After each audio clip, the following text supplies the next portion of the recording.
Hi guys, you are watching my channel Ehsan pets. अस्सलाम वालेकुम। मैं हूं एहसन ज़फ़र, कराची, पाकिस्तान से। तो गाइस, आप लोगों में से हमारे एक फॉलोवर हैं जिन्होंने कमेंट किया था और मुझे बहुत ही अच्छा लगा वो कमेंट। और उनका अंदाज़ जो था लिखने का, बड़ा यानी कि इंटेलेक्चुअल अंदाज़ में उन्होंने लिखा। देखें, पढ़े लिखे आदमी की, या फिर पढ़े लिखे भी छोड़ दें, समझदार आदमी की पहचान ही अलग होती है, क्योंकि वो अपने बात करने के अंदाज से या फिर अपनी सवाल करने के तरीके से पहचाना जाता है। तो देखें, उन्होंने बहुत अच्छी बात की, इसलिए मैं ये वीडियो बना रहा हूँ। उन्होंने कहा कि ठीक है, ब्लैक बजीज़ का समझ में आता है, सारी चीज़ें हैं, और बाहर जो फॉरेन कंट्रीज़ में वर्किंग हो रही है उसको भी वो एक्सेप्ट करते हैं। वो कहते हैं हाँ ठीक है, वहाँ पर बहुत अच्छी वर्किंग हो रही है। बट उन्होंने सवाल ये किया, उन्होंने कहा कि एहसन भाई, डोंट यू थिंक कि आपको नहीं लगता कि वो लोग जो हैं वो स्पम्स को आर्टिफिशली भी पेनिट्रेट करवाते हैं या उसमें चेंजेस लेकर आते हैं। तो उन्होंने मुझसे कहा कि आपको लगता है ऐसा कि होता होगा। तो ये बात उनकी बिल्कुल सही है। हाँ जी, मैंने कमेंट आपका देख लिया था, मैंने रिप्लाई नहीं किया, तो क्योंकि मैं सोच रहा था कि मैं वीडियो बनाऊंगा और जब मुझे टाइम मिलेगा तो मैं कमेंट पर भी लिख दूंगा आपके।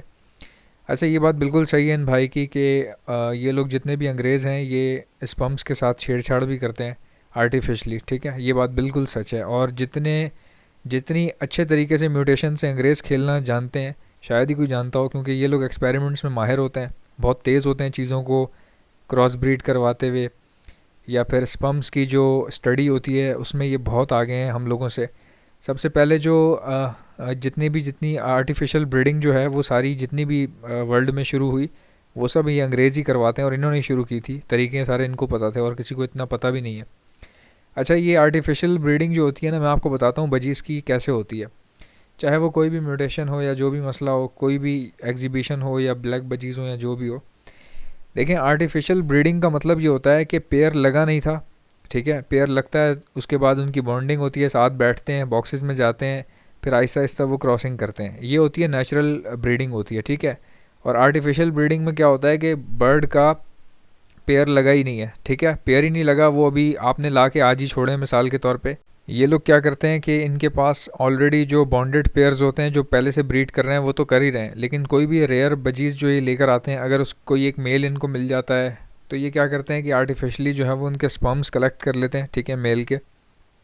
अब ये कैसे होता है काम, मैंने ये फ़र्स्ट टाइम वीडियो देखी ना, तो मुझे ऐसा लगा शायद ये फ़ेक वीडियो है, बट वो it was a real video. और उसमें दिखा रहे थे कि एक बंदा जो है वो मेल जो बजी था उसका जो है वो स्पर्म जो है कलेक्ट कर रहा था।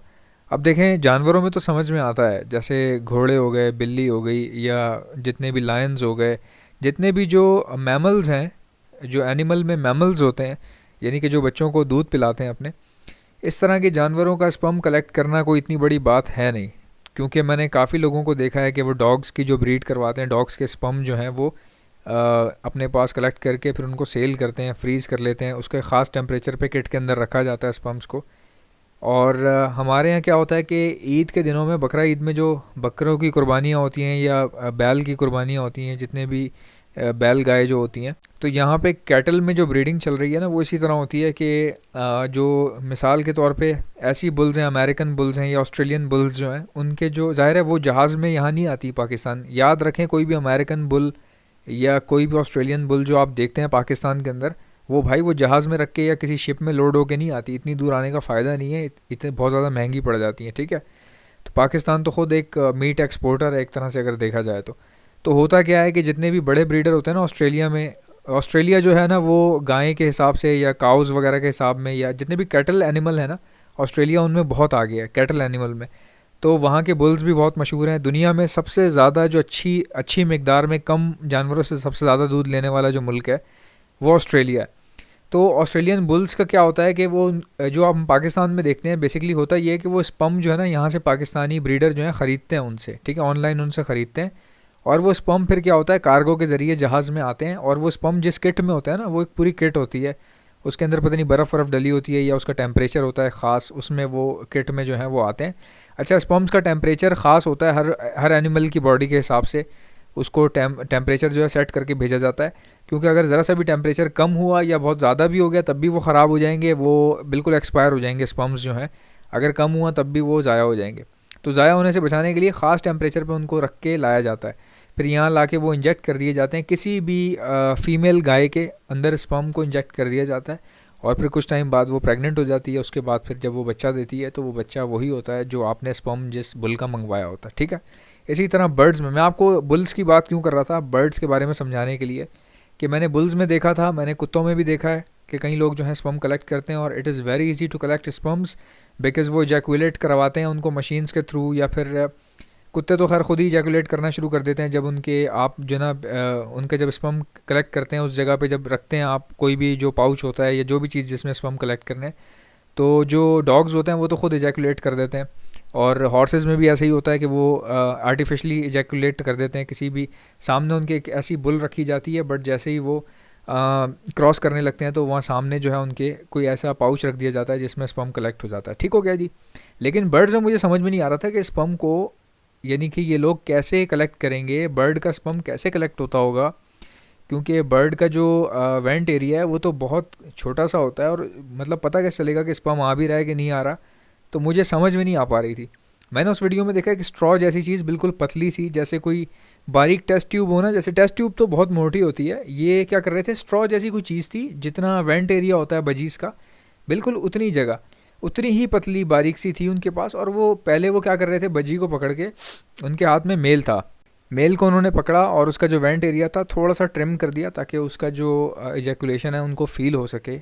यानी कि जो वो कर रहे थे मैं वो बता रहा हूँ, मुझसे पूछ के नहीं कर रहे थे, ना उन्होंने मुझे कुछ बताया, मैंने वीडियो जो देखी उसके बारे में बात कर रहा हूँ, ठीक है।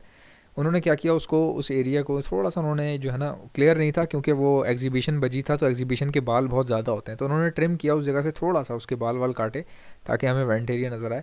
वहाँ पे उन्होंने कोई स्ट्रॉ जैसी चीज़ रखी, बिल्कुल पतली और बारीक सी थी और लंबी सी थी वो, जिस तरह हमारे यहाँ समझ लें कि पेन होता है ना, पेन के साइज़ की थी वो, और बहुत पतली थी, बहुत समझ लें बॉल पेन के अंदर जो चीज़ डलती है ना, वो जो पेन, असल पेन अंदर होता है बॉल पेन के ना, बिल्कुल पतला सा जिसमें इंक नहीं होती, वो उस तरह की चीज़ थी। और उन्होंने क्या किया, बजी के मेल को उल्टा पकड़ के और उसके वेंट एरिया पे ना हल्का सा हाथ ऐसे करके फेरा, और मुझे नहीं पता कि क्या किया उन्होंने, 2 मिनट, बल्कि 2 मिनट भी नहीं, खाली 4 सेकंड उन्होंने चेक किया, उसको दबाया या क्या किया मुझे नहीं पता। बहरहाल उसके कुछ ही देर बाद उन्होंने वो पाइप जो है, वो जो छोटी सी बारीक ट्यूब जो थी वो उस एरिया पे रखी, और क्या हुआ कि कुछ देर बाद उसमें ऑटोमेटिकली पता नहीं कैसे उसने स्पर्म जो है वो अंदर से खींच लिया या सक कर लिया उस ट्यूब ने, और वो ड्रॉप्स जो हैं उस ट्यूब में नज़र आ रहे थे, ठीक है। और वो बिल्कुल इतने, यानी कि बहुत माइनर ड्रॉप थे, यानी देखेंगे ना अगर आप तो मुश्किल से एक कतरा भी पूरा नहीं बन रहा था, ठीक है, क्योंकि वो ट्यूब बहुत पतली थी, बहुत बारीक थी वो, तो ऐसा लग रहा था बस कि कोई इसमें कोई येलो लिक्विड सा कोई चीज़ है इसमें, ठीक है। बिल्कुल फील भी, यानी गौर से देखने में समझ में आ रहा था कि भाई कुछ इसमें कोई, मेरे ख्याल से शायद कुछ नमी गई है, ऐसा लग रहा है, मतलब कि उसमें ना तो ड्रॉप्स नज़र आ रहे थे, ना वाटर नज़र आ रहा था, ना कुछ था, बस समझ में आ रहा था कि कुछ इसमें जो है ना कुछ लिक्विड टाइप सा कुछ गया है, ठीक है। अब वो इतना कम था, वो उन्होंने ले लिया, कलेक्ट कर लिया। उसके बाद उसी वीडियो में उन्होंने क्या किया, एक फ़ीमेल जो ऑलरेडी जो ब्रीड कर रही थी, यानी कि ऐसी फ़ीमेल जो बॉन्डेड पेयर उनके पास लगा हुआ था और वो क्रॉसिंग कर रहा था, उसी पेयर को उन्होंने, उसी पेयर की फ़ीमेल पकड़ी और उस फीमेल के अंदर उन्होंने वो स्ट्रॉ लगा के और दूसरी तरफ से उसको जो है ना फूंक मारी, पुश किया, और वो जाके उसके वेंट एरिया पे लग गया फीमेल के, ठीक है, थोड़ा सा, यानी कि अंदर करके थोड़ा सा ना उसको लगा दिया वहाँ पे।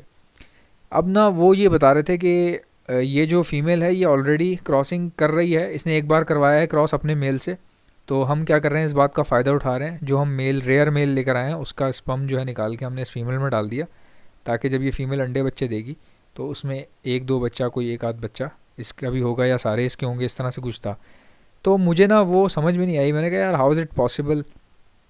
फिर मेरी एक अरबी से बात हुई, एक अरेबिक ब्रीडर था, तो he is a very smart person, और वो भी जहनी तौर पे he is mentally so strong, and I talk to her कि, सॉरी टॉक टू हर कह रहा हूँ, and I talk to him, he was a very smart person, he is a smart person.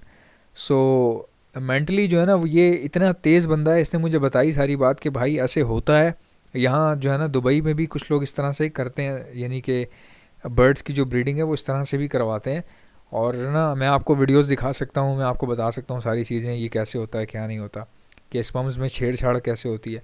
तो उसने मुझे ना कुछ लोगों से मेरी बात करवाई और उन्होंने मुझे वीडियोस भेजी, और मैं देख के इतना हैरान हो गया, क्योंकि वो वीडियोस जो है ना मतलब मुझे समझ नहीं आ रहा था कि ये क्या हो रहा है, ठीक है।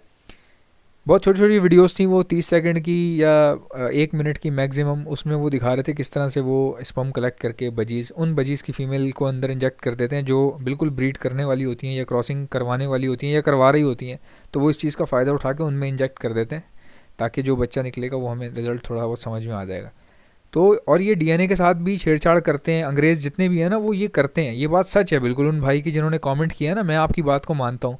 लेकिन भाई जो भी ब्रीड निकल आती है ना, जब तोता निकल आता है, तोता जब बन जाता है, वो काला ब्लैक बजी है जो भी है, तो वो अब ब्लैक बजी है। अब वो जैसे भी बना, आर्टिफिशली बना है जो भी है, जब भी वो ब्रीड करेगा भाई, तो वो भी अपने ही स्पर्म से अपना ही जैसा बच्चा निकालेगा, ठीक है, क्योंकि वो ब्रीड बन चुका है ना। तो इस तरह से है। हाँ, ये हाइब्रिडाइजेशन ये सब चीज़ें वो एक नेक्स्ट लेवल है, उसकी बात नहीं कर रहा मैं, क्योंकि उसमें तो फिर स्पीशी की आइडेंटिटी ख़राब हो जाती है। लेकिन इसमें ऐसा नहीं है। आर्टिफिशियल ब्रीडिंग जो है वो नाम से ऐसा लगता है जैसे आर्टिफिशियल पता नहीं क्या होगी, ठीक है, लेकिन आर्टिफिशियल का सिर्फ इतना सा मकसद है, इतना सा मतलब है कि आप पेयर की बॉन्डिंग थी ही नहीं, आपने कोई और मेल पकड़ कर उसके स्पर्म निकाल दिए और उस फीमेल में इंजेक्ट कर दिए जो किसी और मेल के साथ पेयर बना के ब्रीड करने वाली थी। तो ये this is called artificial breeding.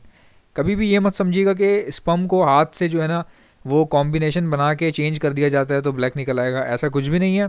और मुझे बहुत अच्छा लगा आपका कमेंट। आई होप कि you will like my video. आपसे मुलाकात होगी नेक्स्ट वीडियो में। अल्लाह हाफ़िज़।